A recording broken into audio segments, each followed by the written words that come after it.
নিয়ে নেবেন প্রেডিকশনটা। সুতরাং হচ্ছে আপনাদেরকে বলবো যে প্রস্তুতিটা আপনি স্ট্রংলি নেন, একদম প্র্যাকটিক্যাল এবং প্রবলেম বেস প্রস্তুতিটা নেন, ঠিক আছে ইনশাল্লাহ, তাহলে আপনি ফেল করবেন না। তো যাই হোক, আমরা দেখি 7 ধরনের প্রশ্ন বার কাউন্সিলে এখন পর্যন্ত এসেছে। তাহলে প্রথম যে প্রশ্নটা পাই, এটা খুব সহজ প্রশ্ন, সেটা হচ্ছে রচনামূলক এক ক্যাটাগরির প্রশ্ন আছে। এখন এই যে রচনামূলক প্রশ্নটা আছে, এই রচনামূলক প্রশ্ন খুবই সহজ প্রশ্ন। যে আপনাকে প্রশ্ন করলো যে আপিল বলতে কি বুঝেন, জামিন, আগাম জামিন বলতে কি বোঝায়, তারপর আপনাকে বললো যে ম্যাজিস্ট্রেট আদালতের ক্ষমতা নিয়ে কথা বলুন, তারপর আপনাকে বললো যে দেওয়ানি আদালতের মামলা ট্রান্সফারের বা স্থানান্তরের ক্ষমতা নিয়ে কথা বলুন, আরজি কি, প্লিডিংস কি, এই যে বিষয়গুলো আছে এইগুলোকে বলা হয় রচনামূলক প্রশ্ন বা যে সংজ্ঞা মার্কা প্রশ্ন।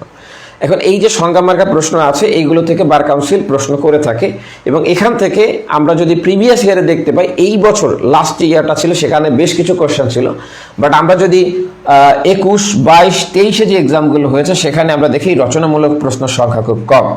এবং একটা বিষয় হচ্ছে, এই প্রশ্ন কিন্তু নম্বর তোলাটা একটু কঠিন, অর্থাৎ এখানে যদি আপনাকে 5 নাম্বার দেয়, আপনাকে এই 5 নম্বরের জন্য তাকে যে পরীক্ষক আছে তাকে স্যাটিসফাইড করাটা একটু দুষ্কর।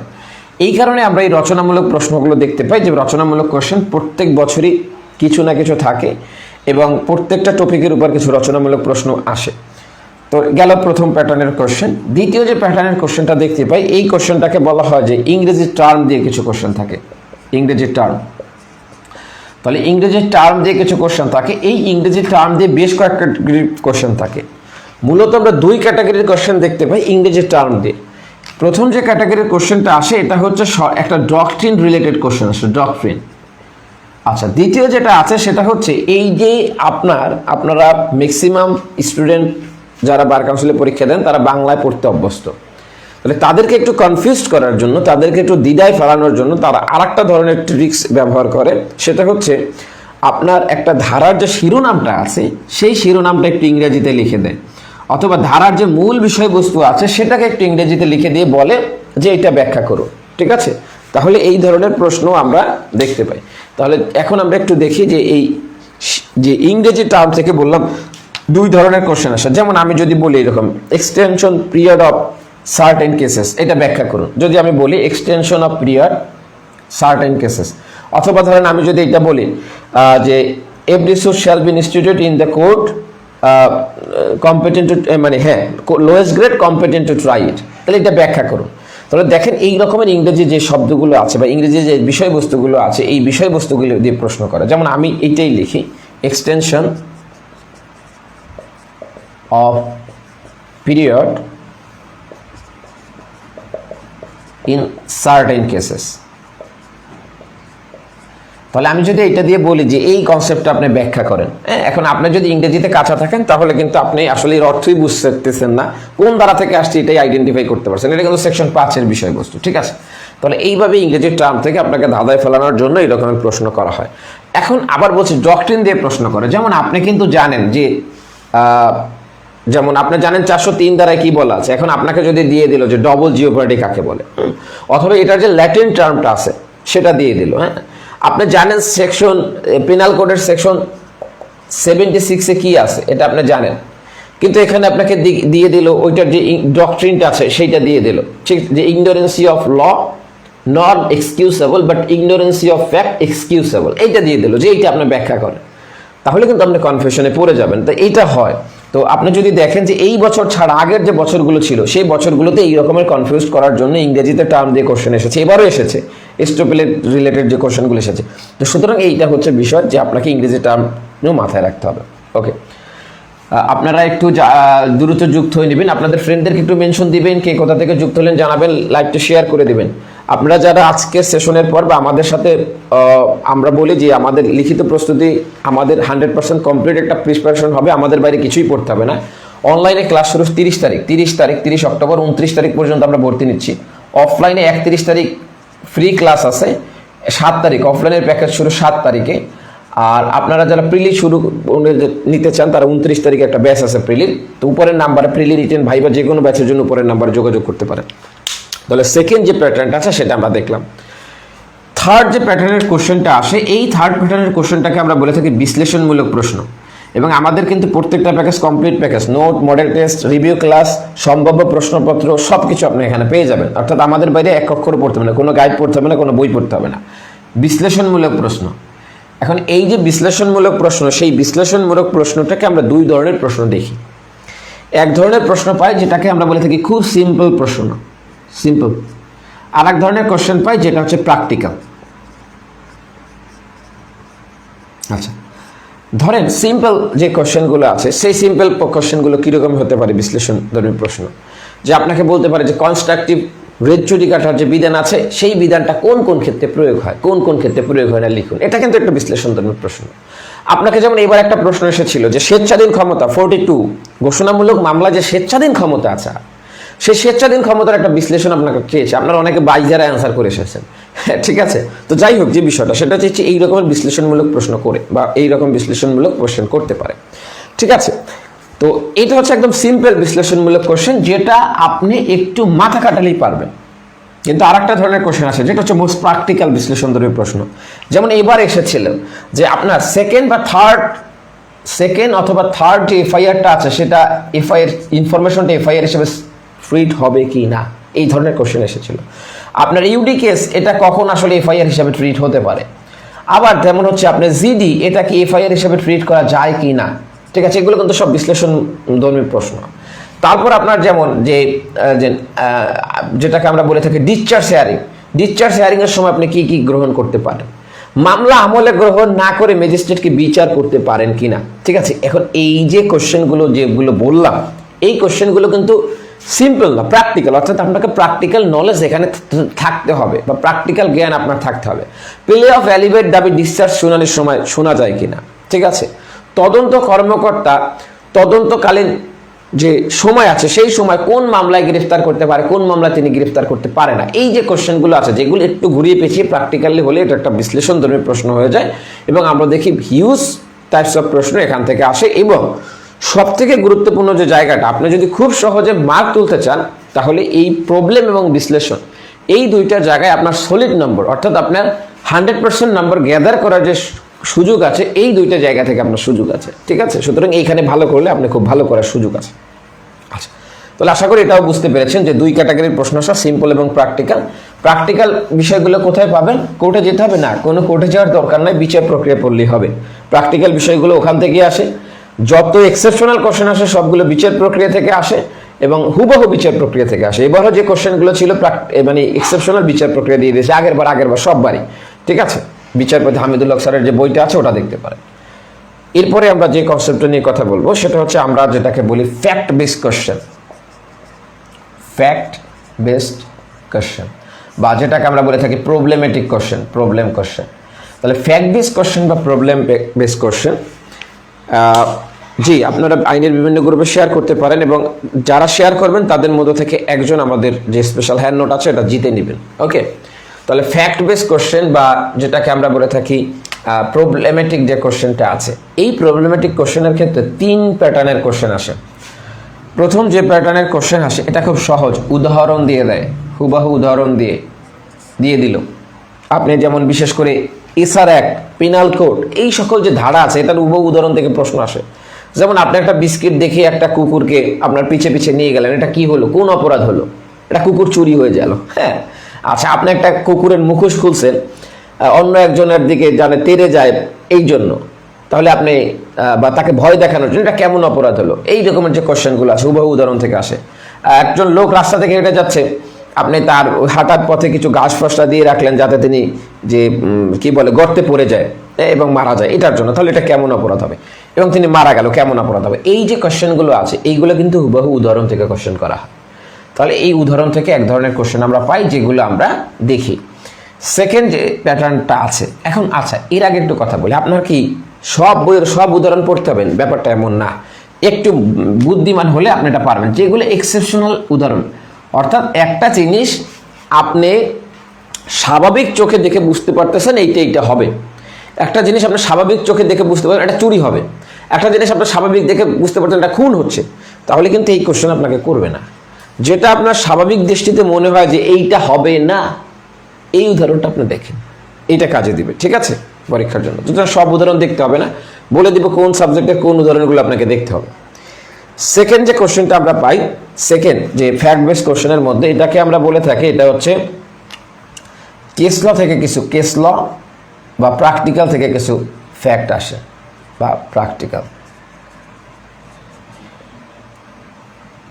এখন এই কেস ল বা প্র্যাকটিক্যাল যে কোশ্চেনগুলো আছে এগুলো কোথায় পাবেন? উত্তর বিচার প্রক্রিয়ায়। আমি বেশ কিছু উদাহরণ দিব আপনাদেরকে একটু পরে, বিচার প্রক্রিয়া নিয়ে যখন কথা বলবো তখন এটা নিয়ে উদাহরণ দিব বেশ কিছু। এই কেস ল বা প্র্যাকটিক্যাল যে কোশ্চেনগুলো আছে, এই কেস ল বা প্র্যাকটিক্যাল কোশ্চেনগুলো এই বিভিন্ন কেসের উপর এস্টাবলিশ। যেমন আপনাকে আমি একটা উদাহরণ দিই, যে আপনি একটা মামলা ডিক্রি দিলেন, এই যে ডিক্রিটা দিয়েছেন, এই ডিক্রিটা দিয়েছেন আপনি স্যার একটা 9 ধারায় ডিক্রিতে আপনি বলেছেন যে এখানে একটা ঘর উচ্ছেদের নির্দেশ আপনি দিয়েছেন। তাহলে এই যে ডিক্রিটা আপনি দিতে পারেন কিনা, কোশ্চেনটা কি আপনি বুঝতে পেরেছেন? তাহলে এইটা আমি কোথায় পেলাম? এটা হচ্ছে প্র্যাকটিক্যাল এবং কেস ল এর মাধ্যমে আমি জানতে পেরেছি। আমি প্রথমে একটা মামলা করেছি, এই মামলাটা করেছি ঘোষণার মামলা, পরবর্তীতে আমি আরজি সংশোধন দিয়ে এই ঘোষণার মামলাটাকে নিষেধাজ্ঞার মামলায় রূপান্তর করতে চাচ্ছি। তাহলে আমি এটা পারবো কিনা?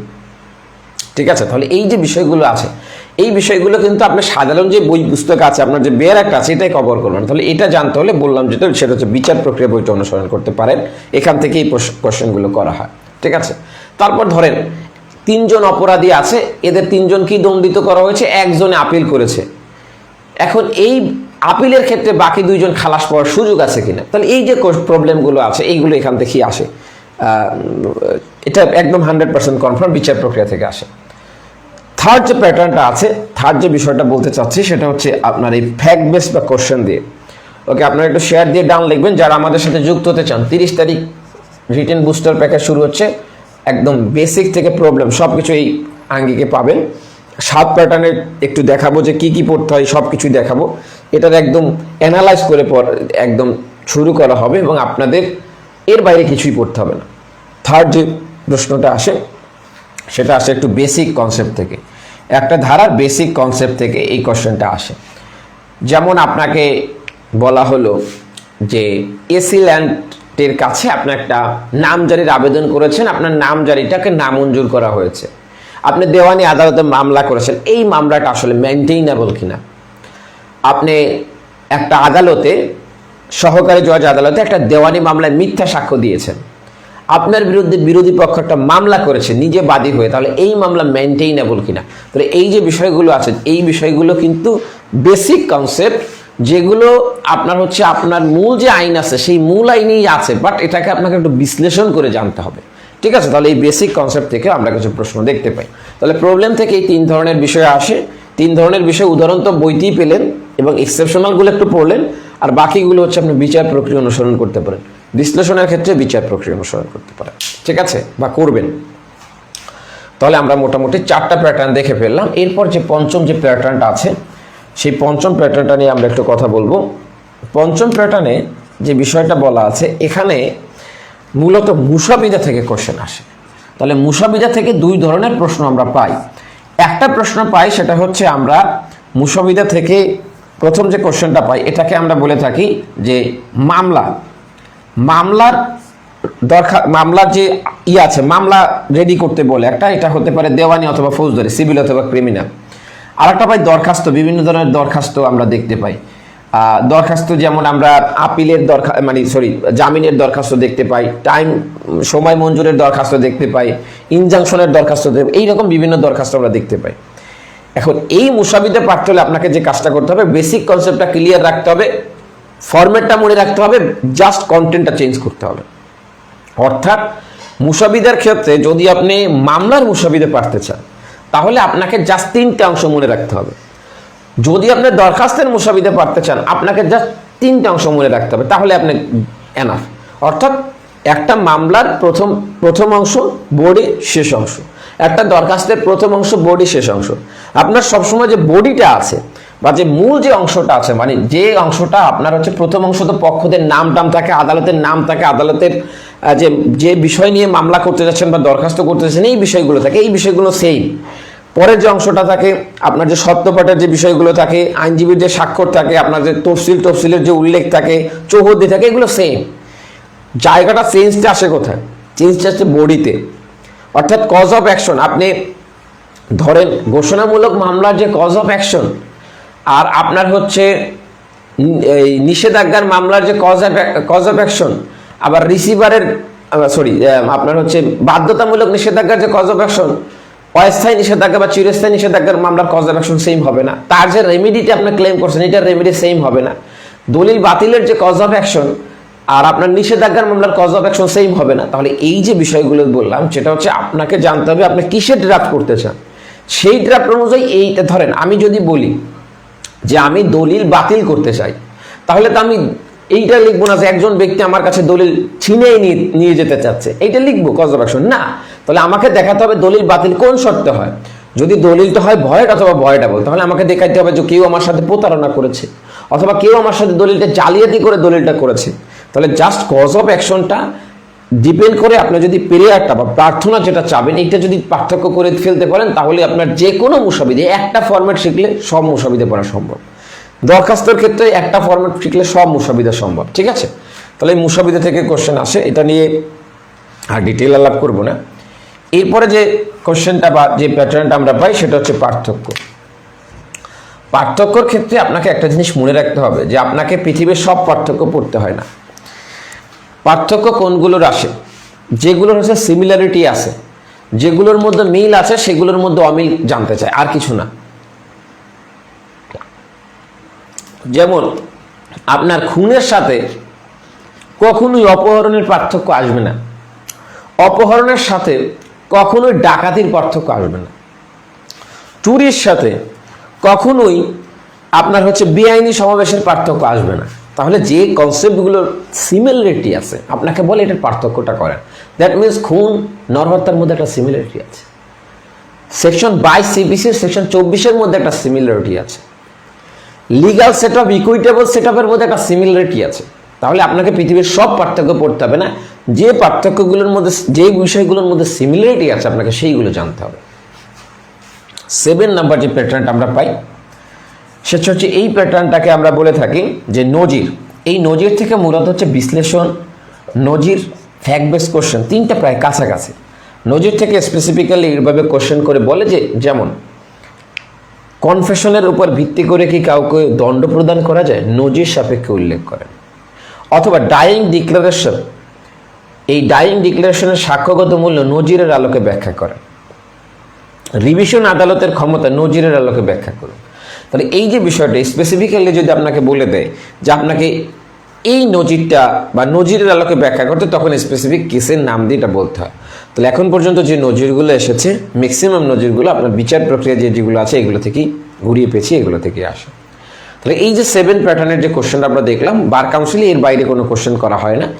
এখন আমরা যে বিষয়টা দেখব সেটা হচ্ছে আপনাদের ক্ষেত্রে বলবো যে একটা টপিক নিয়ে আমরা কথা বলবো, যে এই টপিকে আপনাকে হ্যাঁ, তাহলে আপনাদের এই 7 প্যাটার্নের যে বিষয়গুলো আছে এগুলো নিয়ে কোনো কোশ্চেন আছে কিনা, কোনটা রিপিট করতে হবে কিনা একটু জানবেন।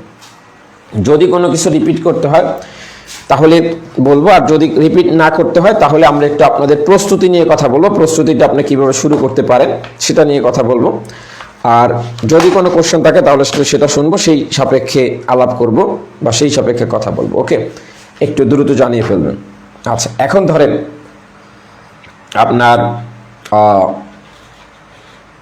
ওকে, এখন ধরেন আমি একটা বিষয় বলি, সেটা হচ্ছে আপনি একটু দ্রুত জানিয়ে ফেলবেন, দ্রুত জানান, তারপর বলি যে কোনো কোশ্চেন আছে কিনা, তারপর আমি সামনে অগ্রসর হই। আবারও বলি 30 অক্টোবর থেকে আমাদের লিখিত ব্যাচ শুরু, 29 অক্টোবর থেকে প্রিলি ব্যাচ শুরু। যারা অফলাইনে করতে চান 31 অক্টোবর ফ্রি ক্লাস আছে আর এই সোম সেন্টারের G20 নাম্বার রুমে ফ্রি ক্লাস। এইটা যাচাই করে যে কোনো একটা ক্লাস যাচাই করে আপনি আমাদের লিখিত লিখিত প্যাকেজে যুক্ত হতে পারেন। এই প্যাকেজ একটা complete package, note, model test, পরবর্তী এক্সামের আগ পর্যন্ত ক্লাস, আমাদের বাইরে কিছুই পড়তে হবে না, এই গ্রান্টের সব কিছু, আর সম্ভাব্য প্রশ্নপত্র দিয়ে দিব। আমাদের স্টুডেন্টরা যে বলেছে, এখানে আমাদের স্টুডেন্টদের মধ্যে যারা এবার রিটেন পাস করেছেন কে কে আছেন একটু জানান। আমাদের স্টুডেন্টরা যে বলেছে যে বা বলে যে প্রশ্নটা মনে হয় আমরাই করেছি, সুতরাং এই ধরনের একটা প্রিপারেশন আপনার হবে। ওকে, তাহলে আমার মনে হয় আপনারা বুঝতে পেরেছেন, বুঝলে ক্লিয়ার লিখবেন, আর যদি না বুঝেন স্পেসিফিক পয়েন্ট থাকলে কোশ্চেন করবেন। এখন আমি একটু দেখাই যে একটা টপিকের উপর আপনি কিভাবে এই 7টা প্যাটার্ন মাথায় রেখে প্রিপারেশনটা নেবেন। ধরেন আমি একটা টপিক সিলেক্ট করলাম, ফর এক্সাম্পল টপিকটা হচ্ছে ধরেন পার্টিস অফ দ্য স্যুট, মামলার পক্ষ। তাহলে মামলার পক্ষ নামে আমার মনে হচ্ছে যে আমার একটা টপিক, এই টপিকটা আমার পড়া দরকার। আমি একটু বলি যে লিখিত প্রস্তুতিটা আপনি কিভাবে নেবেন। যে কোনো বিষয়ের লিখিত প্রস্তুতি নিতে হলে আপনার প্রথম কাজটা হচ্ছে কি কি বাদ দিবেন সেটা আইডেন্টিফাই করা। তাহলে সেটা আইডেন্টিফাই করতে হলে আপনাকে একটু প্রিভিয়াস ইয়ারের যে কোশ্চেনগুলো আছে বার কাউন্সিলের, সেই কোশ্চেনগুলো একটু অ্যানালাইজ করতে হবে। এই কোশ্চেনগুলো অ্যানালাইজ করে আপনাকে আইডেন্টিফাই করতে হবে যে বিগত দিনের যে প্রশ্নগুলো, সেই প্রশ্নগুলো কী রকমের হয়েছে, কোন কোন টপিক থেকে হয়েছে। যে টপিকগুলো থেকে সচরাচর এখনও কোশ্চেন হয় না এবং সন্নিকটে কোশ্চেন হয় নাই, সেই টপিকগুলো আপনার জন্য গুরুত্বপূর্ণ। ঠিক আছে, তাহলে এই টপিকগুলো সিলেক্ট করে, যেমন আমি ধরেন একটা টপিক পেলাম যেটার নাম বললাম মামলার পক্ষ দেওয়ানি কার্যবিধি। ঠিক আছে, তাহলে এই যে মামলার পক্ষটা পেলাম, এখন এইটাকে আমি 7টা প্যাটার্নের কিভাবে মনে রাখবো। 7টা প্যাটার্নে দেখেন, প্রথম আমি একটু দেখব যে এই যে মামলার পক্ষ আছে এটার মধ্যে আমার যে 7টা প্যাটার্নের মধ্যে প্রথম প্রশ্নটা হচ্ছে রচনামূলক প্রশ্ন। তাহলে রচনামূলক প্রশ্ন আমার কি কি পড়তে হবে এখান থেকে। দেখেন এখন মামলার পক্ষের মধ্যে কি আছে, মামলার পক্ষের মধ্যে আছে নেসেসারি পার্টিস কি, প্রপার পার্টিস কি, ঠিক আছে, একাধিক ব্যক্তি বাদী বিবাদী হতে পারবে কিনা, এই যে কনসেপ্টগুলো আছে, রিপ্রেজেন্টেটিভ স্যুট কি, এইগুলো হচ্ছে রচনামূলক বিষয়। তাহলে আপনার রচনামূলক বিষয় আইডেন্টিফাই করলেন যে মামলার পক্ষ আমার এই টপিকটা গুরুত্বপূর্ণ, এই টপিকের মধ্যে এই রচনামূলক বিষয় আমাকে পড়তে হবে, শেষ। দ্বিতীয় বললাম যে ইংরেজির টার্ম আছে, এইটা একটু মনে রাখেন। তাহলে যে ইংরেজির টার্ম আছে বা ডক্ট্রিন আছে, এটা থেকে দেখেন এখানে আপনি দেখলেন যে এই মামলার পক্ষ অর্ডার 1-এ বলা আছে, এই অর্ডার 1-এর রুল 9 একটা সুন্দর একটা টার্ম বলা আছে, বলেছেন no suit shall be barred, no suit shall be defeated for misjoinder আর নন জয়েন্ডার অফ পার্টি, সেটা ব্যাখ্যা আসতে পারে। তাহলে এবার কিন্তু এসেছে এই রকমেরই, তাহলে no suit shall be defeated for misjoinder আর নন জয়েন্ডার অফ পার্টিস, এই কনসেপ্ট আছে। তাহলে আমি একটু লিখে দিই, no suit shall be defeated for misjoinder or non joinder of parties. এখন আপনাকে এইটা ব্যাখ্যা চাইতে পারে, তাহলে ইংরেজি বিষয়গুলো থেকে এইটা একটু আপনি দেখলেন। ঠিক আছে, ওকে, থ্যাংক ইউ যারা শেয়ার দিয়েছেন। লোকেশন হচ্ছে এশিয়া প্যাসিফিক বিশ্ববিদ্যালয়ের পাশের যে ভবনটা, ওখানে শুক্র শনিবার ক্লাস হয়। 31 তারিখ ফ্রি ক্লাস আছে লিখিত ব্যাচের, বিকাল 3:30, আপনারা আমন্ত্রিত। আচ্ছা, তাহলে দেখেন এইটা বললো যে এটা ব্যাখ্যা করেন, পাইলাম আমরা যে এই মামলার পক্ষ থেকে আমাকে এইটা দেখতে হবে। তৃতীয় যে বিষয়টা, সেটা হচ্ছে তৃতীয় যে প্যাটার্নটা নিয়ে বলেছিলাম, সেই তৃতীয় প্যাটার্নটা ছিল আপনার বিশ্লেষণধর্মী বিষয়টা। আচ্ছা, এখন এই বিশ্লেষণধর্মী যে বিষয়গুলো আছে, এই বিশ্লেষণধর্মী বিষয় প্রবলেম এইগুলো আমরা একত্রে দেখি, কারণ এগুলো একটা ভাইস ভার্সা, একটা থেকে আরেকটা চেঞ্জ করা খুব সহজ। এটা একটু পরে দেখি। আমরা এখান থেকে যে মুসাবিদাটা আছে, এই মুসাবিদাটা এখান থেকে গুরুত্বপূর্ণ না, তারপরে যদি আমাদের মুসাবিদা দেখতে হয় তাহলে আমরা কি করব, পক্ষভুক্ত করার বা বাদী শ্রেণীভুক্ত করার, ককে বাদী শ্রেণীভুক্ত করার আবেদন, এই বাদী বা বিবাদী শ্রেণীভুক্ত করার যে আবেদনগুলো, এগুলোই অর্ডার 1 অনুযায়ী হয়। সুতরাং এটা মুসাবিদার ক্ষেত্রে আমরা এটা দেখতে পারি। তারপর চতুর্থ যে বিষয়টা আছে, সেটাকে আমরা বলতে পারি যে বিশ্লেষণমূলক যে বিষয়টা আছে, এটা একটু দেখি। যেমন আসতে পারে transposition of parties, transposition of parties, এই ট্রান্সপোজিশন অফ পার্টিস কি ব্যাখ্যা করুন, এইভাবে আসতে পারে। আচ্ছা, তারপরে আসতে পারে যে আপনার কখন পক্ষ থাকলেও পক্ষভুক্ত হওয়ার অধিকার কখন হারিয়ে ফেলে, হওয়ার অধিকার কখন নষ্ট হয়ে যায় ব্যাখ্যা করুন, বিচার প্রক্রিয়া থেকে নষ্ট হয় ব্যাখ্যা করুন, এইভাবেও আসতে পারে। তাহলে এই ধরনের হচ্ছে বিশ্লেষণমূলক, আমরা এইগুলো দেখলাম। এরপরে আমাদের কি দরকার, এরপরে হচ্ছে আমাদের দরকার হচ্ছে, তাহলে আমরা দেখলাম রচনামূলক, দেখলাম টার্ম, দেখলাম মুসাবিদা, দেখলাম বিশ্লেষণ, দেখলাম। এরপর হচ্ছে প্রবলেম। এখানে পার্থক্যমূলক কোশ্চেন আসার সম্ভাবনা নাই, নজিরমূলক কোশ্চেন আসার সম্ভাবনা নাই। তাহলে আর একটা আছে, সেটা হচ্ছে প্রবলেম। তাহলে প্রবলেমে আমি কি দেখতে পারি, প্রবলেমে আমি দেখতে পারি যে এই যে বন্টন মামলায় কাকে বাদ দিলে এই মামলাটা খারিজ হয়, কাকে বাদ দিলে মামলা চলবে না। আপনার যদি হচ্ছে যেটাকে আমরা বলি নিষেধাজ্ঞার মামলায় কাকে আপনাকে যুক্ত না করলে আপনার মামলাটা চলবে না। তারপর হচ্ছে যে গ্রান্টার আছে, যদি আমি যে ব্যাংকের যে ঋণ আছে সেই ঋণের মামলায় গ্রান্টারের লায়াবিলিটি কতটুকু, কাকে বাদ দিলে মামলা চলবে না। তারপর আমরা দেখতে পাই হ্যাঁ, তাহলে যিনি বিবাদী আছেন সেই বিবাদীর ওয়ারিশকে পক্ষভুক্ত করার কখন প্রয়োজন, কখন প্রয়োজন নাই, ঠিক আছে। যদি পক্ষভুক্ত না হয় তখন কখন মামলা খারিজ হয়, কখন হয়। এই রকমের প্রবলেম যে বিষয়গুলো আছে এই বিষয়গুলো আইডেন্টিফাই করে করে এগুলো দেখতে হবে। তাহলে দেখেন এই একটা টপিক আপনার সহজে লিখিত প্রস্তুতি নেয়ার এবং ভালো করার উপায় হচ্ছে এই রকমের, যে আপনাকে আগে আইডেন্টিফাই করতে হবে আমি কোন টপিকটা পড়বো। এই টপিকটার উপর আমার যে বার কাউন্সিল লিখিততে যে 7 প্যাটার্নের কোশ্চেনগুলো আসে, এই 7 প্যাটার্নের কোশ্চেনগুলোর মধ্যে আমার এখানে কোন কোন প্যাটার্নের কোন কোন প্রশ্নটা আসতে হবে, এটা কিন্তু আমি এক্সাম্পল হিসেবে দেখাইছি। নট আমি বলি না যে এইগুলোই আপনাকে পড়তে হবে, এটা আমি এক্সাম্পল হিসেবে দেখাইছি। যে ধরেন মামলার পক্ষ আপনার ইম্পর্টেন্ট, তাহলে আপনি এই বিষয়গুলো বিবেচনা রেখে পড়বেন। আপনার একদম বিশ্বাস করেন আপনার প্রিপারেশনটা খুব শর্ট হবে, আমাদের প্রিপারেশনটা খুবই শর্ট হবে কিন্তু খুব ইফেক্টিভ হবে। কেন ইফেক্টিভ হবে? প্রিলিতে যে কোনো ধারা থেকে কোশ্চেন আসে, রিটেনের টপিকের বাইরে কোশ্চেন আসে না। আপনাকে কখনোই বলবে না যে নিষেধাজ্ঞার রিলেটেডই কোশ্চেনগুলো থাকবে, নিষেধাজ্ঞার সাথে বলবে না রিসিভার কি, বলো জিনিসটাকে বুঝতে পেরেছেন? যে রিটেনের মজাটা এখানে, প্রিলির চাইতে রিটেনে আপনি অল্প সময়ে ভালো প্রস্তুতি নিতে পারেন। কিভাবে? জাস্ট এইভাবে যে আপনাকে প্রিলির কোশ্চেনটা টোটালি সেকশন ওয়াইজ, এক সেকশন থেকে কোশ্চেন দিতে পারে, 511 ধারা থেকে কোশ্চেন দিতে পারে। কিন্তু রিটেনের যে প্রস্তুতিটা হচ্ছে টপিক ওয়াইজ বা টপিক ওয়াইজ কোশ্চেন করে। যখন একজন প্রশ্নকর্তা কোশ্চেন করে তখন এটার আশেপাশে থাকারই চেষ্টা করে। জিনিসটা বুঝতে পেরেছেন? আপনি একটু অ্যানালাইজ করে দেখবেন যেইটাই হয়। সুতরাং রিটেনে আপনাকে প্রশ্ন আইডেন্টিফাই করা, প্রশ্ন কমন পড়ে, এগুলো খুব সহজ, খুবই সহজ। তাহলে আপনাকে জাস্ট একটু বুদ্ধিমান হতে হবে যে আমাকে কিছু টপিক সিলেক্ট করতে হবে, টপিক সিলেক্ট করে এই টপিকের আন্ডার আমাকে এইগুলো পড়তে হবে, এইগুলো ইম্পর্টেন্ট, সুতরাং এবার আমি কাজে লেগে পড়ি। এই হচ্ছে আপনার কাজ। আচ্ছা ধরেন, এই একটা এক্সাম্পল দিলাম, এত এক্সাম্পলের দরকার নেই, জাস্ট শিখালাম যে এই 7 প্যাটার্নের বিষয়টা বিবেচনায় রেখে এই বিষয়গুলো পড়বো, এইগুলো পড়া শুরু করে দেয়া, দেখবেন আপনার প্রিপারেশনটা খুব সহজ হয়ে যাচ্ছে। এরপরে যে কথাটা নিয়ে, তাহলে প্রিপারেশনটা কিভাবে নেবেন আশা করি বুঝতে পেরেছেন। আপনারা যারা একদম টোটাল প্রিপারেশনটা আমাদের সাথে নিতে চান, একদম প্রত্যেকটা টপিক ওয়াইজ যে প্রস্তুতি এবং একদম সাজেশন ভিত্তিক প্রস্তুতি, নোট, মডেল টেস্ট সবকিছু সহ, তারা আমাদের সাথে যুক্ত হতে পারেন। অলরেডি আমার বেশ কিছু স্টুডেন্ট কমেন্ট করেছে। শাহিন বলেছেন গত 1.5 বছর ভাইয়ার সাথে ছিলাম, জাস্ট ভাইয়ার প্রতিটা ক্লাস করেছি আর নোট নিয়েছি, আলহামদুলিল্লাহ প্রথমবারে প্লে রিটেন পাস করেছি। ভাইয়ার ক্লাস এবং থ্যাংক ইউ শাহিন ভাই। আরও কে আছেন একটু জানিয়ে বলবেন। ওকে, তাহলে এটাই হচ্ছে বিষয়, আপনাকে কিছুই করতে হবে না। আপনার কাজ শুধু আমরা যেটা পড়াবো এটা পড়ে আয়ত্তে নিয়ে আসা। আপনি যদি আপনার পড়াটা পড়ার গ্যারান্টি দেন, আপনাকে পাশের গ্যারান্টি দেবেন ইনশাল্লাহ, ঠিক আছে।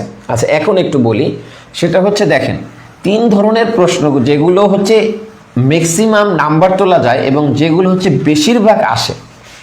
এই 3 ধরনের প্রশ্নগুলো আসে বিচার প্রক্রিয়া থেকে। এবছরও যে বিশ্লেষণমূলক বা এক্সেপশনাল কোশ্চেনগুলো ছিল বিচার প্রক্রিয়া থেকে হুবহু দিয়েছে, আমি হুবহু পেজের নাম্বার বলে দিব আপনাকে।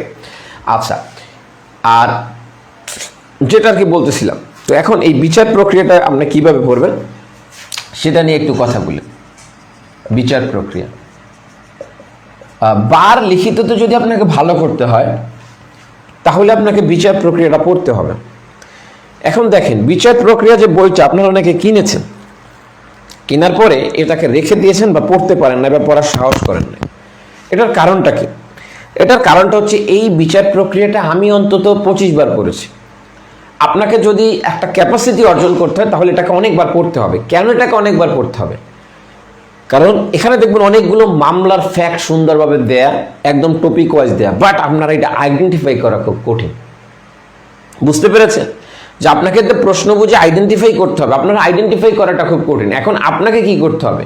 আপনাকে যে কাজটা করতে হবে সেটা হচ্ছে এটাকে একজন যিনি এই বিষয় সম্পর্কে দক্ষ আছেন তার হেল্প নিতে হবে। হেল্প বিচার প্রক্রিয়াটা আপনি নিজে পারবেন, অনেকবার পড়তে হবে, কিন্তু যদি খুব সহজে আপনি এটাকে পড়তে চান তাহলে এটাকে হেল্প নিয়ে আপনাকে পড়তে হবে। কিভাবে? ধরেন আপনি এখানে তো আর টপিক ওয়াইজ ওভাবে আলোচনা করা নাই, আপনাকে জানতে হবে আপনার এখানে কতটুকু পড়বেন। ধরেন আপনি মামলার পক্ষ পড়লেন, এখন এই মামলার পক্ষ পড়তে পড়তে বিচার প্রক্রিয়ায় গেলেন, বিচার প্রক্রিয়ায় দেখবেন অনেকগুলো উদাহরণ দেয়। এখন এইটা কোনটার সাথে কোনটা কানেক্টেড এইটা তো আপনাকে জানতে হবে। আমি আপনাদেরকে কিছু উদাহরণ দিব বা বিচার প্রক্রিয়া থেকে কিছু কথা বলবো, আপনারা একটু আপনাদের কমন সেন্স অ্যাপ্লাই করে পারলে একটু আইডেন্টিফাই করে বলবেন যে এইটা আসলে কোন টপিক রিলেটেড। ঠিক আছে, আমরা একটু আসেন মজার গেমস খেলি বা একটু খেলি। ওকে, আপনাদেরকে বলবো আবারও আমাদের যে আজকের সেশনটা আছে সেই সেশনটা একটু শেয়ার দিয়ে দিবেন এবং শেয়ার দিয়ে ডান লিখবেন। আপনাদের মধ্য থেকে যারা আমাদের সাথে যুক্ত হতে চান উপরের নাম্বারে যোগাযোগ করবেন। 30 অক্টোবর ক্লাস শুরু, 29 তারিখ পর্যন্ত ভর্তি নিচ্ছি। আবার প্রিলি প্যাকেজে 29 তারিখ ক্লাস শুরু, আর 31 তারিখ একটা ফ্রি ক্লাস আছে অফলাইনে। আপনারা যারা অফলাইনে যুক্ত হতে চান ইনবক্স করবেন। হ্যাঁ, বিচার প্রক্রিয়া আলাদা একটা বই। ওকে, ঠিক আছে, তাহলে আমরা একটা এক্সাম্পল দিই, দেখি আপনার এই বিষয়টা কোন টপিকের সাথে রিলেটেড, আপনারা রিলেটেড করতে পারেন কিনা বা এটার উত্তরটা আপনারা জানেন কিনা। ধরেন এ নামক একজন ব্যক্তি, এ নামক একজন ব্যক্তি, ইনি হচ্ছে মহিলা। এই মহিলার 3টা সন্তান আছে। এই 3টা সন্তানের মধ্যে বি নামক একটা সন্তান আছে, এর হচ্ছে একটু ধুরন্ধর ক্যাটাগরি। এই ধুরন্ধর ক্যাটাগরির যে সন্তানটা আছে, এই সন্তান একটা জাল দলের সৃষ্টি করলো, জাল দলের। তাহলে এই সন্তান একটা জাল দলের সৃষ্টি করলো। জাল দলিলটা সৃষ্টি করে যে কাজটা করলো সেটা হচ্ছে এই মায়ের সম্পত্তিটা নিয়ে নিল। অর্থাৎ তিনি দেখালেন যে তার মাতা তাকে সম্পত্তি দান করেছে। এতটুকু কি ক্লিয়ার যে এ নামক একজন মহিলা ছিল, তার সম্পত্তিটা বি নিয়ে নিল। তিনি দেখাইছেন যে তার মা এই সম্পত্তিটা তাকে দান করেছে, বাট এইটা হচ্ছে একটা জাল দলিল। এখন এই যে একটা মামলা করলো, তার আর 2টা সন্তানের নাম সি এবং ডি, তারা কিন্তু জাল টাল করে নাই, বাট এই একটা মামলা করলো। এই মামলায় নেসেসারি পার্টিস করলো বি কে, আর প্রোফর্মা ডিফেন্ডেন্ট বা প্রপার পার্টিস করলো সি এবং ডি কে। এখন অর্থাৎ এই সম্পত্তি, তার মার সম্পত্তি যারা পাওয়ার উপযোগী ছিল সবাই এই মামলায় পক্ষ। বাদী হয়েছে এ, বিবাদী হয়েছে বি সি ডি। বি হচ্ছে নেসেসারি পার্টিস হিসাবে, সি এবং ডি হচ্ছে প্রপার পার্টিস হিসাবে বা প্রোফর্মা ডিপেন্ডেন্ট হিসাবে। এখন এ মৃত্যুবরণ করলো। এখন বলেন এই মামলার ফলাফল কি হতে পারে?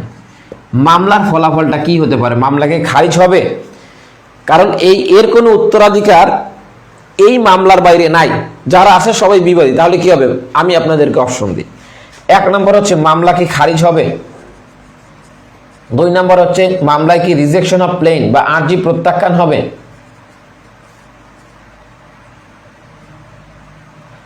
4 নম্বর 3 নম্বর হচ্ছে পক্ষভুক্ত হতে পারবে, 4 নম্বর হচ্ছে মামলাটা অ্যাবেট হবে বা বাতিল হবে। তাহলে বলেন, মানে এটা জাস্ট আপনাকে একটা এক্সাম্পল দিলাম, হুবহু এই বিষয়টা বিচার প্রক্রিয়া থেকে নেওয়া। কেন বললাম যে এটা আপনাকে রিলেভেন্ট করে পড়তে হবে? রিলেভেন্ট করে পড়ার মজাটাই হচ্ছে এইখানে যে আপনাকে জানতে হবে, আপনার বেসিক কনসেপ্টটা খুব ভালো থাকতে হবে। বেসিক কনসেপ্ট ভালো থেকে যখন আপনি বিচার প্রক্রিয়া ধরবেন, তখন আপনি এটাকে আইডেন্টিফাই করতে পারবেন যে আমাকে এটা কি করতে হবে, কি করতে হবে না। জিনিসটা বুঝতে পেরেছেন? একটু দ্রুত জানিয়ে ফেলবেন। ওকে, আপনাদের ক্লাসটা কেমন লাগছে সেটা একটু জানিয়ে ফেলবেন। যদিও খুব দ্রুত আমি অগ্রসর হচ্ছি, এটা হ্যাঁ ওকে আচ্ছা। তাহলে যে বিষয়টা দেখেন যে এখানে কিন্তু হ্যাঁ, যে কোশ্চেনটা এটা হচ্ছে কে পক্ষভুক্ত হবে, এটাকে এই যে এর তো কোনো উত্তরাধিকার নাই, এর তো কোনো উত্তরাধিকার নাই, তাহলে পক্ষভুক্ত হবে কে? আচ্ছা ওকে, তাহলে যে বিষয়টা সেটা হচ্ছে এখানে 2টা ওয়ে আছে, 2টা ওয়ে, শুধু পক্ষভুক্তটা ওয়ে না, পক্ষভুক্তটা একটা ওয়ে আছে। যদি পক্ষভুক্ত না হয় কেউ, তাহলে ফলাফলটা হবে কি? যদি পক্ষভুক্ত না হয় তাহলে কিন্তু মামলাটা বাতিল হয়ে যাবে, বাতিল। আর যদি বাতিল হয়, এই বাতিল হলে এই যে জাল দলিল যেটা বলা হয়েছে, এই দলিলটা কিন্তু আর জাল থাকবে না, এই দলিলটা সঠিক দলিল মর্মে গণ্য হয়ে যাবে। বুঝতে পেরেছেন? মানে এই দলিলটা কিন্তু আবার এই মামলা করার মাধ্যমে যদি বাতিল না করা হয় তাহলে কিন্তু এটা সঠিক দলিল। আচ্ছা, এখন যে বিষয়টা সেটা হচ্ছে তাহলে সি এবং ডির অবস্থা কি হবে? সি এবং ডি চাইলে বাদী হিসেবে পক্ষভুক্ত হতে পারবে, নেসেসারি পার্টিস না, এইটা হতে পারবে তিনি। এটাকে বলা হয় এটাকে বলা হয় ট্রান্সপোজিশন অফ পার্টিস। এই কনসেপ্টটাকে বলা হয় ট্রান্সপোজিশন অফ পার্টিস। এটা আপনারা বিচার প্রক্রিয়া পেয়ে যাবেন। ঠিক আছে? আচ্ছা, এরপরে আর একটা উদাহরণ আমরা একটু দিই। আপনারা পেরেছেন অনেকেই, আমার স্টুডেন্টরাও কমেন্ট করেছেন দেখলাম।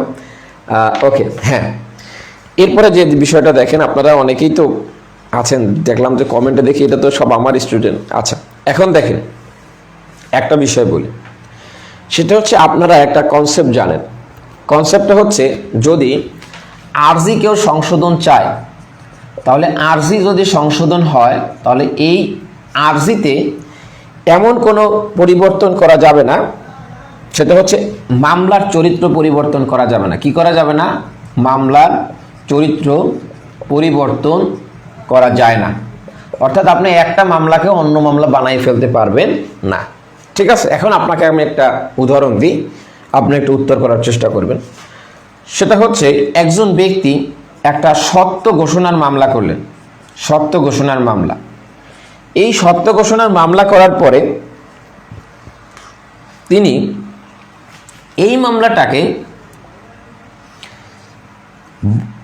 খাস দখল প্লাস ঘোষণা চেয়ে বসলেন। অর্থাৎ তিনি আরজি সংশোধন করে কি করেছেন? খাস দখল চেয়েছেন এবং ঘোষণা চেয়েছেন। এখন যে বিষয়টা, তাহলে এই মামলাটা আসলে কি চলতে পারে কিনা? যদি না চলে তাহলে বলতে হবে কেন চলবে না, যদি চলে তাহলে বলতে হবে কেন চলবে। বিষয়টা কি বুঝতে পেরেছেন? এখানে কিন্তু মামলার চরিত্র পরিবর্তন হয়ে গিয়েছে। কি হয়েছে? একটা সত্য ঘোষণা চাওয়া হয়েছে, সত্য ঘোষণার পাশাপাশি আপনি কি চেয়েছেন? খাস দখল চেয়েছেন এবং ঘোষণা চেয়েছেন। তাহলে এটা কি চলতে পারবে কিনা? যদি চলতে পারে কেন চলবে, না চলতে পারলে কেন চলবে না? ওকে, একটু দ্রুত জানাবেন। আবারও বলবো, যারা শেয়ার দেন না তারা একটু শেয়ার দিয়ে ডান লিখবেন। 7 প্যাটার্নের বিষয় বিবেচনা রেখে আপনি যদি প্রস্তুতিটা নেন যে কোনো টপিকের উপর এবং বিচার প্রক্রিয়া আয়ত্তে নিয়ে আসতে পারেন, ইনশাল্লাহ আপনার প্রিপারেশন 100% ভালো প্রিপারেশন হবে এবং পাস করার মতো পাস উপযোগী প্রিপারেশন হবে। আপনারা যারা আমাদের সাথে যুক্ত হতে চান, একটা কমপ্লিট প্যাকেজে নোট, মডেল টেস্ট সব কিছু দিয়ে, তারা হচ্ছে 30 অক্টোবর পর্যন্ত আমরা ভর্তি নিচ্ছি। 30 অক্টোবর আমাদের ক্লাস শুরু, আর 31 তারিখ অফলাইন ক্লাস আছে, 29 তারিখ প্রিলি ব্যাচে ভর্তি নিচ্ছি। একদম কমপ্লিট প্যাকেজ যারা যুক্ত হতে চান উপরের নাম্বারে অথবা ইনবক্সে যোগাযোগ করবেন। ওকে, আচ্ছা দীপ, আপনারা যারা আমার স্টুডেন্ট আছেন, পাস করছেন, আপনারা আগে কমেন্ট করলে তো সবাই এটা নিয়ে আপনারা কমেন্ট দেখে কমেন্ট করবে। ঠিক আছে, আপনারা তো এগুলো জানেন, এগুলো তো আপনাদের পড়ানো হয়েছে, বুঝতে পারছেন? তাহলে যে বিষয়টা, তাহলে এটা কেন চলবে? দেখেন, এখন এখানে চলার কারণ হচ্ছে মামলার মূল বিষয়টা একই না। এটাকে যে কনসেপ্টটা বলা হচ্ছে সেটা হচ্ছে এখানে ফান্ডামেন্টাল পরিবর্তনটা যেটা হতে হবে, এটা হচ্ছে ফান্ডামেন্টাল পরিবর্তন হতে হবে, ফান্ডামেন্টাল চেঞ্জ হতে হবে। ঠিক আছে, তাহলে যদি ফান্ডামেন্টাল চেঞ্জ না হয় তাহলে এই মামলাটা চলতে পারে। বুঝতে পেরেছেন? আচ্ছা, যারা আমার স্টুডেন্ট আছেন, একই বিষয় না, এখানে আর্জিটা পরিবর্তন হচ্ছে। সত্য ঘোষণাটাকে আপনি আচ্ছা, খাস দখল প্লাস বন্টন, আপনাদের ঘোষণা লিখছি না, এই কারণে এত সহজ হয়ে গেছে। খাস দখল প্লাস বন্টন চেয়েছে, এখানে ঘোষণা হবে না, খাস দখল প্লাস বন্টন। এইটা চলবে কিনা এটা একটু কনফিউজড হইতেন, প্রশ্নই আমি ভুল করেছি। আচ্ছা, তাহলে আরেকটা প্রশ্ন আপনাদেরকে দিই। তাহলে এই যে বিষয়গুলো আছে, এই বিষয়গুলো আপনাকে জানতে হবে, চলবে কেন চলবে এবং এটার ব্যাখ্যাটা কি। এটা যখন আপনি জানতে পারবেন তখন আপনার প্র্যাকটিক্যাল এবং প্রবলেম বেস প্রস্তুতি হবে। ঠিক আছে, আচ্ছা আরেকটা প্রশ্ন করি। প্রশ্নটা হচ্ছে, আপনারা জানেন পাবলিক প্রসিকিউটর তিনি 494 সিআরপিসি 494 ধারা অনুযায়ী একটা মামলাকে কি করতে পারে? একটা মামলাকে প্রত্যাহার করতে পারে। তাহলে তিনি যেমনিভাবে মামলা প্রত্যাহার করতে পারেন, তেমনিভাবে তিনি আপিলও প্রত্যাহার করতে পারেন। ঠিক আছে, আচ্ছা এখন যে বিষয়টা সেটা হচ্ছে আমরা একটা ফ্যাক্ট দেখি। ও আচ্ছা, 7 বিজেসি এসেছিল। আচ্ছা, তাহলে আমরা একটা ফ্যাক্ট দেখি। ফ্যাক্টটা হচ্ছে, এনামক একজন ব্যক্তি আছে। এই এনামক একজন ব্যক্তি যিনি আছেন, এই ব্যক্তি হচ্ছে একজন রাজনৈতিক দলের একজন প্রধান ব্যক্তি। এই এনামক ব্যক্তির বিরুদ্ধে 10 বছরের কারাদণ্ড হয়েছে, 10 বছরের দণ্ড হয়েছে। ঠিক আছে, আর আরেকটা মামলায় তাকে খালাস প্রদান করা হয়েছে। এখন এই এনামক যে ব্যক্তি আছে, এই এনামক ব্যক্তির বিরুদ্ধে এই দণ্ডের বিরুদ্ধে আপিল করেছে। যে মামলায় খালাস প্রদান করা হয়েছে সেই মামলায় আপিল করেছে। 417 ধারা অনুযায়ী সিআরপিসির, এবং এটা খালাসের বিরুদ্ধে আপিল করেছে, খালাসের বিরুদ্ধে আপিল। ঠিক আছে, আর এখন এই যে খালাসের বিরুদ্ধে আপিল করেছে, আর এই যে 10 বছর যে কারাদণ্ডটা দিয়েছে, সেই 10 বছর কারাদণ্ডের বিরুদ্ধে আপিল করেছে। পিপি করেছে, যে তিনি মনে করতেছেন এটা মৃত্যুদণ্ড হওয়া দরকার, পিপি করেছেন, অর্থাৎ পাবলিক প্রসিকিউটর, দুইটাই আপিল, খালাসের বিরুদ্ধে পাবলিক প্রসিকিউটর করেছেন, 10 বছরের দণ্ডের বিরুদ্ধে পাবলিক প্রসিকিউটর করেছেন। এখন হঠাৎ এই যে একটা দলীয় প্রধান, তিনি নির্বাচনে জিতে ক্ষমতায় চলে আসলেন, ক্ষমতায় আসলেন। এখন যে প্রশ্নটা, পিপি ক্ষমতায় আসার পর এখন পিপি কি এই মামলাগুলো প্রত্যাহার, আপিলগুলো প্রত্যাহার করার সুযোগ আছে কিনা? জিনিসটা বুঝতে পেরেছেন যে তিনি একটা খালাসের, পিপি মামলাও প্রত্যাহার করতে পারে, আপিলও প্রত্যাহার করতে পারে রাষ্ট্রের অনুমতি নিয়ে। এখন এমন একজন ব্যক্তির বিরুদ্ধে 2টা দণ্ড দিয়েছে, একটা 10 বছরের আর একটা মামলায় খালাস, 2টার বিরুদ্ধে আপিল করেছে। একটা হচ্ছে খালাসের বিরুদ্ধে আপিল করছে, আর একটা হচ্ছে অপর্যাপ্ত দণ্ড মনে করছে 10 বছর, ওর হওয়ার উচিত মৃত্যুদণ্ড। তাহলে এই মামলা, এই আপিলগুলো প্রত্যাহার করার সুযোগ আছে কিনা?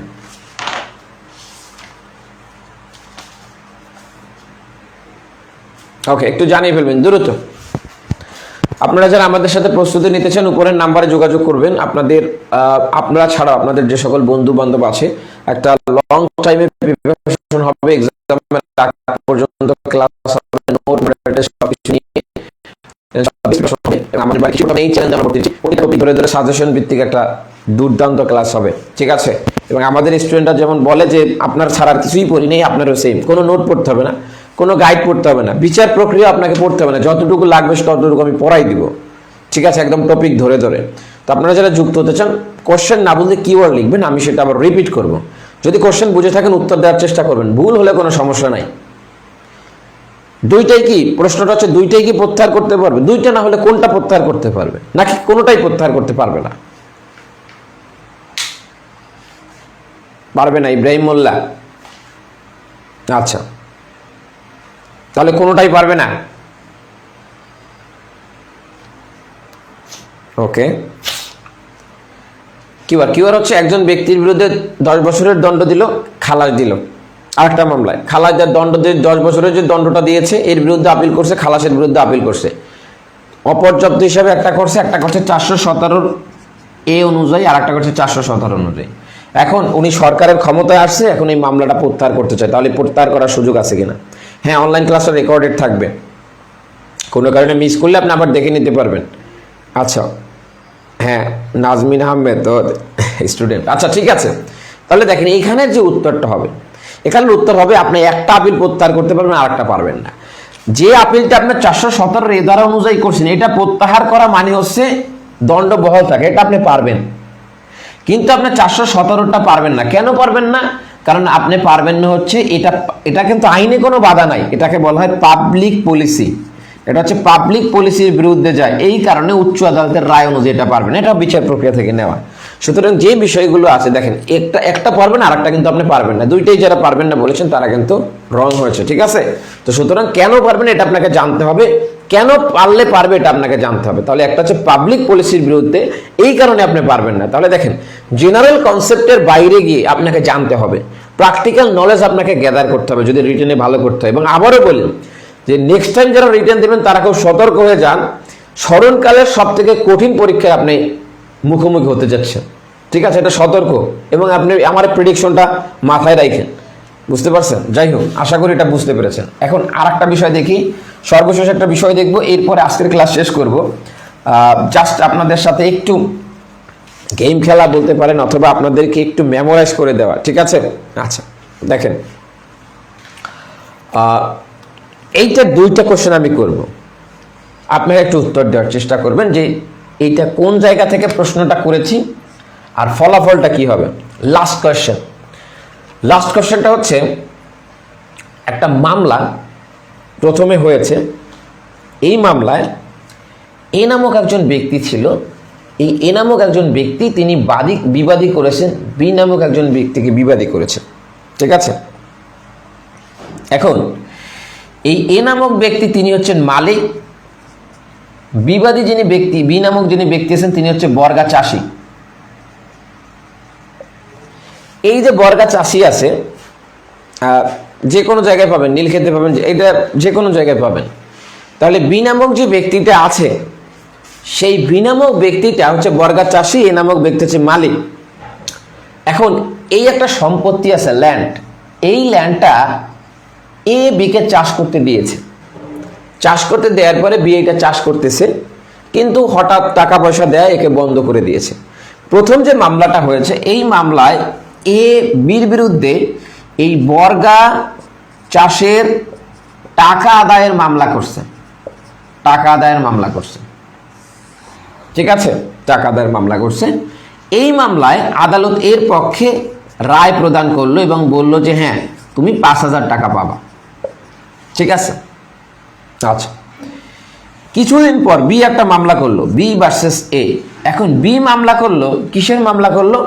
তিনি মামলা করলো যে এই যে তার সম্পত্তি আছে সেই খাস দখলের মামলা করলো, খাস দখল প্লাস সত্ত্বের ঘোষণা।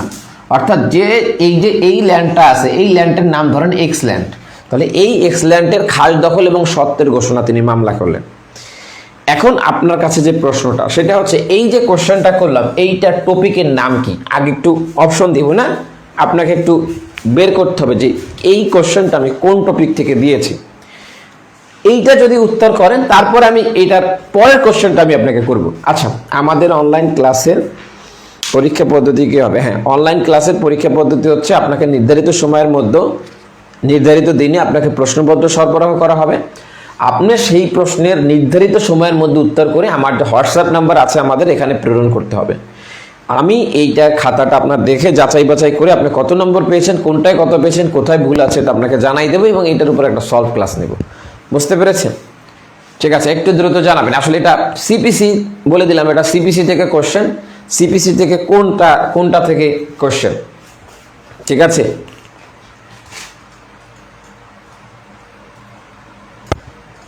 ওকে, কোন টপিক থেকে? যদি অপশন প্রয়োজন হয় আমি অপশন দিব। সেকশন 9 থেকে। ওকে, দ্বিতীয় এসআর অ্যাক্টের সেকশন 9। আচ্ছা, সিপিসি থেকে আরো সহজ করে দিলাম।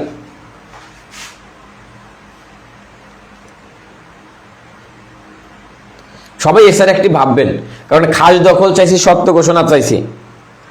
আচ্ছা, না পারলে বলে দিবেন, আমি অ্যান্সার করব, সমস্যা নাই, আপনাদের হেল্প করব। আচ্ছা, এখন পর্যন্ত কোনো উত্তর আসে নাই, আমি বলি। এটা হচ্ছে রেস জুডিকাটার যে কনসেপ্ট আছে, রেস জুডিকাটার কনসেপ্ট থেকে এটা একটা কোশ্চেন। এখন রেস জুডিকাটার শর্তটা কি?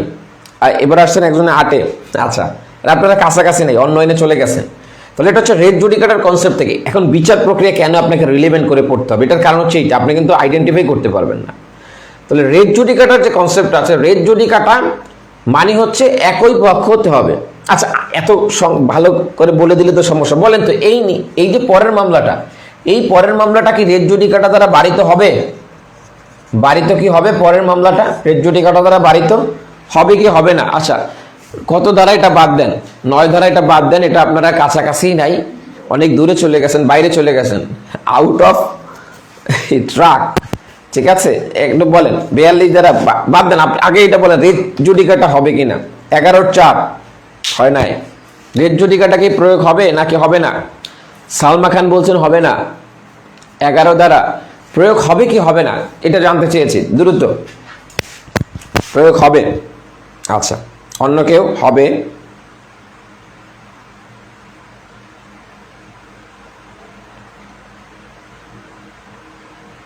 আচ্ছা, এখন দেখেন রেস জুডিকাটার শর্তটা কি? রেস জুডিকাটার শর্ত হচ্ছে একই পক্ষ হতে হবে, একই বিষয়বস্তু থাকতে হবে, একই বিচার্য বিষয় থাকতে হবে। তাহলে বিচার্য বিষয় কি হতে হবে? বিচার্য বিষয় একই বিচার্য বিষয় হতে হবে। এখন দেখেন এখানে বিচার্য বিষয় কি সেম? এক জায়গায় হচ্ছে বিচার্য বিষয় ছিল বর্গা চাষের টাকা আদায়ের বিষয়, আর এক জায়গায় ছিল খাস দখল এবং সত্ত্ব ঘোষণা। তাহলে বিচার্য বিষয় তো সেম না। তাহলে বিচার্য বিষয় যদি সেম না হয়, এখন বলেন যে বিচার্য বিষয় সেম না হলে কেন এটা হবে? আমি যদি বলি হবে, তাহলে তো আমাকে বলতে হবে যে কেন হবে। তাহলে এখানে তো বিচার্য বিষয় আলাদা, আপনাকে আন্ডার সেম টাইটেল থাকতে হবে, কিন্তু বিচার্য বিষয় ভিন্ন হলে তো আসলে এই মামলাটা রেস জুডিকাটা দ্বারা বাড়িত হয় না। তাহলে বিচার্য বিষয় তো আলাদা, এখানে বিচার্য বিষয়টা তো আলাদা, তাহলে কেন এটা রেস জুডিকাটা দ্বারা বাড়িত হবে? এবার বলেন কেন এটা বাড়িত হবে?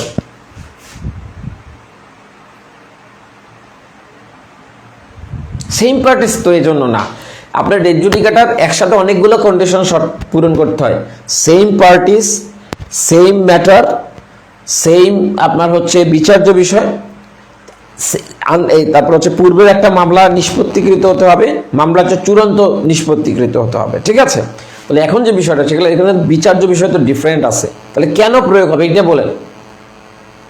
যারা ন বলছেন কেন প্রয়োগ হবে না, যারা বলছেন কেন প্রয়োগ হবে, এটা খুব সংক্ষেপে বলতে পারেন। পক্ষ একই হলে কি বিচার এইটা হয়? এটা আপনারা রেট জুডিকাটার কনসেপ্টটাই হচ্ছে অ্যানালগাস ট্রায়াল, রেট জুডিকাটার ক্ষেত্রে না, রেস সাব জুডিসের ক্ষেত্রে অ্যানালগাস ট্রায়াল, সিমুলটেনিয়াস ট্রায়াল, এগুলো রেট সাব জুডিসের ক্ষেত্রে, রেট জুডিকাটার না। না, প্রথম মামলায় মামলা করছে এ, তাহলে বি এই বিষয়টা, এখানে প্রথম মামলার বিষয়টা হচ্ছে বর্গা চাষী কি না, এই বিষয়টা কিন্তু প্রথম মামলার বিষয়কে খাস দখল এবং সত্য ঘোষণা মামলাটা তো আর বি করে নাই, তাহলে বি এইটা দাবি করছে, তাহলে এইটা কি প্রথম মামলা আনার সুযোগ ছিল? সেম কোর্ট হতে হবে না, মানে জুরিসডিকশন আলা কোর্ট হইতে হবে, এটা হলেই হবে যে দুইটা কোর্টের জুরিসডিকশন ছিল।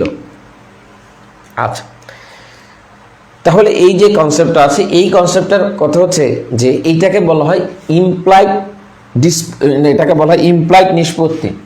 তাহলে এটাকে বলা হয় ইমপ্লাইড নিষ্পত্তি হয়ে যাওয়া মামলাটা। তাহলে এই মামলাটায় এই ডিসিশনটা অলরেডি নিষ্পত্তি হয়ে গেছে। কিভাবে নিষ্পত্তি হয়ে গেছে জানেন? নিষ্পত্তি হয়ে গেছে যখন আমি কাউকে বর্গা চাষী বলবো, বর্গা টাকা আদায় করব, তখন সে বর্গা চাষী। যদি কাউকে আমি বর্গা না, কনস্ট্রাকটিভ রেট জুডিকাটা না, এটাকে বলা হয় ইমপ্লাইড নিষ্পত্তি, ইমপ্লাইড ডিসপোজাল, ঠিক আছে। তাহলে এই ইমপ্লাইড ডিসপোজালটা কি? যে আমার মামলাটা সরাসরি এইরকম না, কিন্তু পরের যে মামলাটা হয়েছে এইটা সিদ্ধান্ত প্রথম মামলার মধ্যেই আছে। তাহলে দেখেন, প্রথম মামলায় আমি একজনকে যদি বলি বর্গা চাষী, তাহলে আর একজন মালিক না হলে, যদি আমি একজন মালিক হলে তার বর্গা চাষী থাকতে পারে, তাহলে আমি প্রথম মামলায় যখন বি কে বর্গা চাষী বলেছি বা বর্গা টাকা দেওয়ার কথা বলেছি, তখন আমি মালিক হিসাবে কাকে স্বীকৃতি দিলাম? ইমপ্লাইডলি একে। তাহলে এর যে মালিকানা আছে এটা ইমপ্লাইডলি নিষ্পত্তি হয়ে গেছে। সুতরাং পরবর্তীতে যেহেতু মালিকানা নিয়ে প্রশ্ন আসছে, এই কারণে এই মামলাটা চলবে না। বিষয়টা কি বুঝতে পারছেন? এটা কনস্ট্রাকটিভ রেট জুডিকাটাও না, এবং আপনারা চেষ্টা করেছেন, থ্যাংক ইউ, এই কারণে থ্যাংক ইউ। তাহলে এই যে কনসেপ্টগুলো আছে, এই কনসেপ্টগুলোকে আপনাকে প্র্যাকটিক্যালি এইভাবে জানতে হবে, এগুলো আপনার বিচার প্রক্রিয়ার হেল্প নিতে পারেন। যাই হোক, আপনারা অনেক চেষ্টা করেছেন, পেরেছেন অনেকটা পারেন নাই, আপনাদেরকে অসংখ্য ধন্যবাদ। আপনারা পার্টিসিপেট করেছেন, সাহস করেছেন। আপনাদেরকে আবারও বলবো, আপনারা যারা না বুঝলে কোশ্চেন করবেন, আপনারা যারা আমাদের সাথে প্র্যাকটিক্যাল এবং প্রবলেম বেসড একটা প্রস্তুতি নিতে চান, বার কাউন্সিল লিখিত একদম A to Z প্রস্তুতি, যে আপনি আমাদের স্টুডেন্টদের মতো আপনিও বলবেন যে আপনারাই কোশ্চেনটা করেছেন, এই প্যাকেজে note, model test, review class, তারপর হচ্ছে সম্ভাব্য প্রশ্নপত্র যা কেউ দেবে না পৃথিবীর। এবং কালকে তো একজন স্টুডেন্ট লিখেছে যে আমাদের যে সাজেশন বা প্রশ্নপত্র এইগুলো নিয়ে মানে করে আর কি, অনেকে ভিডিও বানায়। তো যাই হোক, এগুলো বাদ দিয়ে সম্ভাব্য প্রশ্নপত্র সহ সব কিছুই প্যাকেজে ইনক্লুডেড। আপনারা চাইলে অফলাইন বা অনলাইনে, যেখানে 30 তারিখ ক্লাস, 29 তারিখ প্রিলি ব্যাচ, 29 তারিখ পর্যন্ত ভর্তি হতে পারবেন, 31 তারিখ অফলাইন ক্লাস। আপনারা চাইলে যুক্ত হতে পারেন, উপরের নাম্বার অথবা ইনবক্সে যোগাযোগ করতে পারেন। আচ্ছা, আজকের সেশন নিয়ে কোনো কোশ্চেন আছে কিনা আবারও বলি, খুব সংক্ষেপে বলি। আপনাকে যে টপিক, বার কাউন্সিল লিখিত প্রস্তুতি নিতে হলে প্রথমে আপনাকে জানতে হবে কি পড়তে হবে, তারপরে এই টপিকটার কোন কোন বিষয় নিয়ে কোশ্চেন হতে পারে, তারপর হচ্ছে আপনাকে এই টপিকটার সাথে বিচার প্রক্রিয়ার বিশ্লেষণ এবং প্রবলেমের কানেকশনটা কি। এই তিনটা বিষয় যদি আইডেন্টিফাই করতে পারেন, আপনার রিটেন প্রস্তুতি 100% হবে এবং আপনাকে রিটেনে আটকানোর মতো আসলে সুযোগ থাকবে না। আচ্ছা, আমরা যেটা চিন্তা ভাবনা করেছি সেটা হচ্ছে আমরা খুব শীঘ্রই 30 তারিখে আপনাদের জন্য একটা ফ্রি ক্লাস রাখবো, এবং এই ক্লাসে আমরা একটা সাজেশন প্রোভাইড করবো। সাজেশন 30 তারিখে একটা ফ্রি ক্লাস রাখবো। 30 তারিখের প্রথম ক্লাস, 30 তারিখে একটা সাজেশন প্রদান করবো আপনাদেরকে, প্লাস আমরা একটা টপিক ধরে দেখাবো এই টপিকটায় কিভাবে প্রস্তুতি নেবেন, টপিকের উপর প্রস্তুতি কিভাবে নেবেন, এইটার একটা সাজেশন, একটা মডেল ক্লাস রাখবো। আপনারা একটু কমেন্টে জানাবেন আপনারা কোন সাবজেক্টের ক্লাস চান, দ্রুত জানিয়ে ফেলবেন কোন সাবজেক্টের ক্লাস চান। আপনাদের আজকের সেশন কেমন লাগলো এটাও জানিয়ে ফেলবেন। উপকৃত হতে পেরেছেন কে কে, আদৌ উপকৃত হতে পেরেছেন কিনা এটাও জানিয়ে ফেলবেন। কোন সাবজেক্টের, হ্যাঁ অনলাইন ক্লাস, আমাদের অনলাইন অফলাইন দুই জায়গায় পাবেন। আচ্ছা, একটু জানিয়ে ফেলবেন। আপনার অনলাইন থেকে এবার রিটেন কতজন পাস করছে এখনও অনেকজনের কথা জানি না, আজকেও 4-5 জন জানাইছে যে পাস করছে। আমার এখন পর্যন্ত যে হিসাব হয়েছে তাতে আমাদের এখন পর্যন্ত 313 জন স্টুডেন্ট এখন পর্যন্ত জানাইছে তারা পাস করছেন। আচ্ছা, সিপিসি চেয়েছেন, সিপিসি ওকে। অন্য কোনো সাবজেক্ট দ্রুত জানাতে হবে। সেশন কেমন লাগলো এটা জানিয়ে ফেলবেন। দণ্ডবিধি okay. CrPC, CPC okay, thank you, খুব ভালো। নাজমিন আক্তার উপকৃত হচ্ছে এবং ক্লাস অনেক ভালো, okay thank you. SR Salma, দণ্ডবিধি, সিপিসি ওকে, ঠিক আছে। হ্যাঁ, ওয়ালাইকুম আসসালাম, আলহামদুলিল্লাহ ভালো আছে, অনেক ভালো লাগলো, okay thank you. Penal code okay. Class রুটিনটা কেমন হবে, ফি কত? হ্যাঁ, ক্লাস সপ্তাহে 3 দিন হবে, ফিটি বাকিগুলো ইনবক্সে জানবেন। CrPC okay thank you. CPC হলে ভালো, ওকে ঠিক আছে। সিপিসি ওকে, সবাই সিপিসির ভিতর দৌড়ায় কেন?